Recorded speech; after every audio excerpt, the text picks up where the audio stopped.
Cuarta parte, las otras víctimas. Lo que dice la Biblia.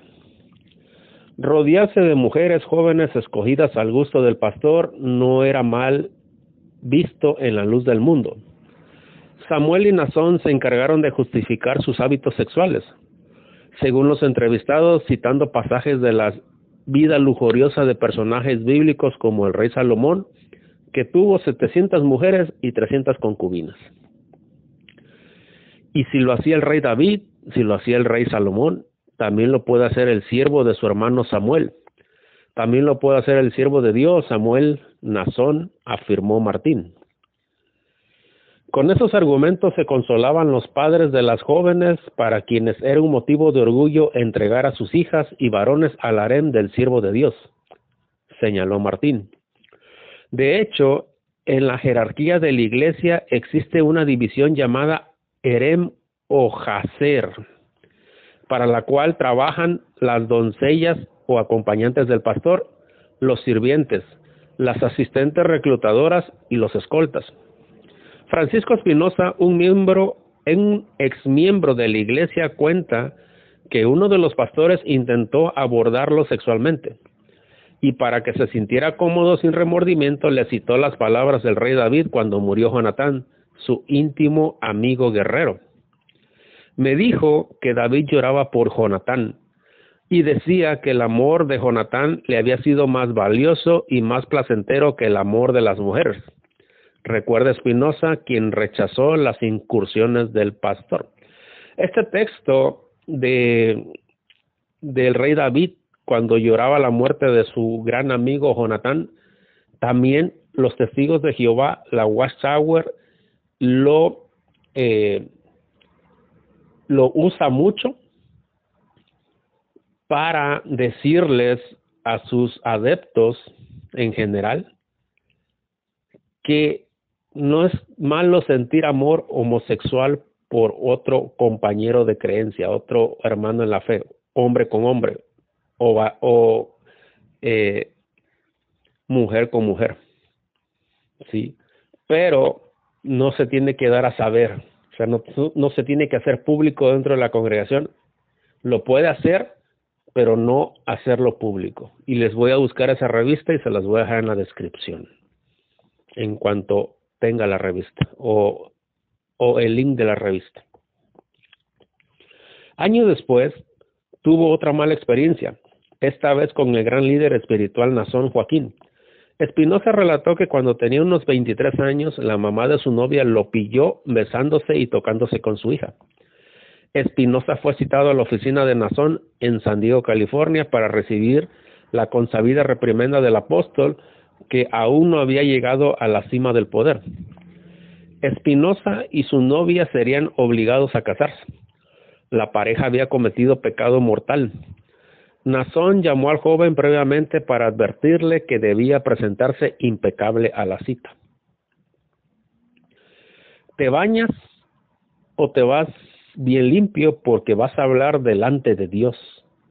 No vas a hablar con cualquier persona ni nada. Recuerda que le pidió Nazón. Sentado en su escritorio frente a una Biblia, el pastor le exigió al joven que le contara toda la verdad, así fuese lo más íntimo y vergonzoso de lo que había ocurrido entre él y su novia. El acusado asintió y unos minutos después el pastor empezó a pedirle ávidamente detalles de la anatomía de su novia, explicó el joven, que cómo eran sus senos, cómo eran sus partes íntimas. Me hablaba de cosas sexuales que a mí me incomodaban, explicó. Y de repente lo vi que se empezó a frotar su pantalón y se empezó a meter la mano, así como pues agarrándose su parte. Espinosa recuerda que mientras Nazón se restregaba, le pedía nuevamente detalles del cuerpo de su novia. Fue cuando decidió irse. Me fui de ahí, después me sentí como decepcionado, como traicionado, como que todo que yo había sentido había creído en él, que lo admiraba. Se cambió como a una decepción, dijo Espinosa. Comentó que ese mismo testimonio se lo dio a 2 agentes federales del sur de California. Esto que hizo este depravado, degenerado, delincuente, apóstol, falso apóstol, verdadero pedófilo, pederasta y violador, Nazón Joaquín García, es el mismo sistema que tiene la Watchtower cuando una hermana supuestamente peca, fornica. Le hacen preguntas pero muy rudas, muy crudas, sexuales. ¿Cómo lo hizo? ¿Cuántas veces lo hizo? Si tuvo orgasmos, si se mojó, si se le pusieron erectos los pezones, sí, todo, posiciones, cuántas veces, cómo, gritó, lloró, le gustó sentir el placer, todas esas cosas. Y lo que se tienen que dejar algunas hermanas que hemos sabido es que para recibir el perdón y no ser expulsadas de la congregación, los dos ancianos que llevan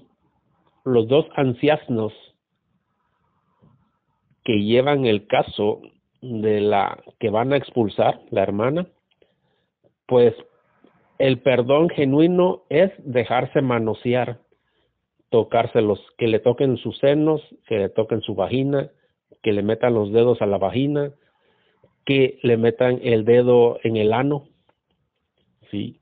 Prácticamente la humillan entre dos ancianos a la hermana, y así ellos dicen que ella o la hermana mostró arrepentimiento genuino y no se le expulsa. Es lo mismo que hacen todos los líderes religiosos.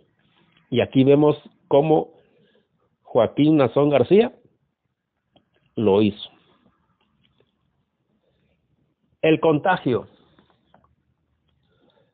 La cultura de abusos y encubrimientos que caracteriza a la luz del mundo ha contagiado a las autoridades de menor jerarquía de la iglesia, según varios exmiembros que aseguran que algunos pastores terminaron imitando a su apóstol, consciente de que no había castigo.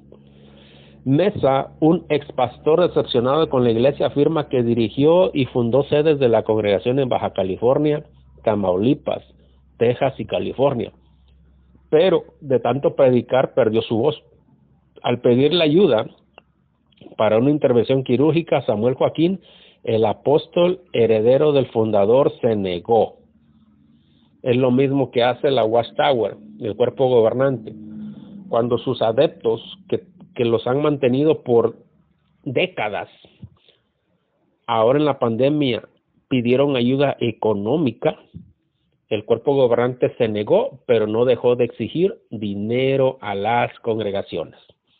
Hasta les mandaba el texto de Corintios, donde Pablo les dijo o les decía a los primeros, supuestamente a los primeros cristianos, que el primer día de cada semana tenían que guardar una cantidad de dinero para que al final del mes lo dieran en las manos de Pablo. Sigue. Dijo, yo no les voy a mandar nada. Si quiere que se cure, que venda más tamales para que pague la operación. Recuerda, el templo de Mesa se mantenía con la venta de tamales. Mesa, de 70 años, relató que fue chofer de Samuel, el padre de Nazón, que murió en diciembre de 2014. Su cercanía le permitió conocer algunos de los secretos lascivos del pastor, siempre rodeado de niñas. Un día en la noche me levanté y fui a despedirme de él, y veo que las muchachitas estaban sobándose sus piececitos con talquito y todo. Y como si eso no fuera trabajo de su esposa, relató Mesa. En otra oportunidad, Samuel le pidió que investigara un escándalo en la iglesia de Nuevo Casagrande, Chihuahua. Al llegar al lugar y hacer sus primeras indagaciones, se enteró de que el pastor había violado a casi todas las niñas de la iglesia.